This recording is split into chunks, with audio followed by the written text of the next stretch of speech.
কোরআনের হক আদায় করতে কি প্রতিদিন কোরআন তেলাওয়াত করতে হয়? 101 বার। কোরআন তেলাওয়াতের 5টি হক রয়েছে। প্রত্যেকটা মানুষের উপর কোরআনের কয়টি হক? 5টি হক। 1 নম্বর হলো ঈমান আনা। আল ঈমানু বিল কোরআন হুয়া কিতাবুল্লাহ আল্লাযী আনজালাল্লাহু আলা রাসূলিহি মুহাম্মদ সাল্লাল্লাহু আলাইহি সাল্লাম। 1 নম্বর হলো কোরআনের প্রতি ঈমান আনা, যে এই কোরআন আল্লাহ তাআলার কিতাব, এটা সবার মাথায় রাখতে হবে। 2 নম্বর হলো কোরআন তিলাওয়াত করা। প্রত্যেকটা মুসলমানের উপর একটা কোরআনের দাবি, সেই জন্য কোরআন কি করে? তিলাওয়াত করে। 3 নম্বর দাবি হলো কোরআনের উপর আমল করা। 4 নম্বর দাবি হলো কোরআন নিয়ে গবেষণা করা। 5 নম্বর দাবি হলো কোরআনটা মানুষের কাছে প্রচার করা। তাহলে এই 5টি দায়িত্বের মধ্যে একটি দায়িত্ব হলো, বলেন ভাই, তিলাওয়াত করা। তিলাওয়াত কতটুকু করবে?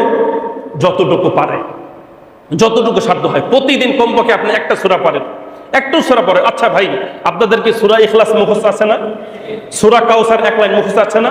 আপনি একটা সূরাই পড়েন, একটা সূরাই পড়েন, কিন্তু পড়তে হবে প্রতিদিন একটু হইলেও কোরআন থেকে পড়তে হবে। ফাকরাউ মা তায়াসসারা মিনাল কোরআন, কোরআন থেকে যেখানেই সহজ হয় তোমরা সেখান থেকে কোরআন পড়ো। আর কোরআন প্রত্যেকটা মুসলমান একটু হইলেও পড়বে, এটা কোরআনের কি দাবি।